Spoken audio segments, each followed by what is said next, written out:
நீங்கள் வந்து 4 முட்டை கூட போட்டுக்கலாம். உங்களுக்கு தேவைக்கு ஏற்ற மாதிரி முட்டை போட்டுக்கலாம். அப்புறம் கொஞ்சம் மிளகு சீரகத்தூள் அதையும் போட்டு இந்த காய் வந்து நல்லா அந்த முட்டையும் வேகணும் இல்லையா, அந்த முட்டையை சிம்மில் போட்டே வேக வச்சுக்கிறாங்க. அதுக்கடுத்து அப்புறம் வந்து சில்லி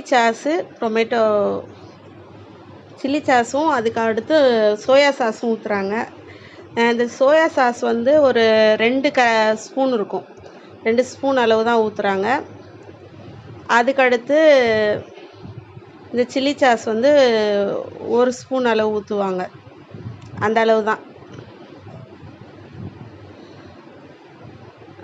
பாருங்கள், ஒரே 1 ஸ்பூன் அளவு ஊற்றுறாங்க. ஊற்றிட்டு இதை வந்து நல்லா இந்த மசாலா வந்து அந்த எண்ணெயிலேயே அந்த காய்கறி அந்த மசாலா எல்லாத்தையும் நல்லா வதக்கி, இப்போ பாருங்கள் அந்த முட்டையும் நல்லா வெந்துருச்சு பாருங்கள். ஊற்றின முட்டையும் வெந்துருச்சு. அந்த முட்டையை நல்லா இது பண்ணிவிட்டு இப்போ அந்த மக்ரூனியை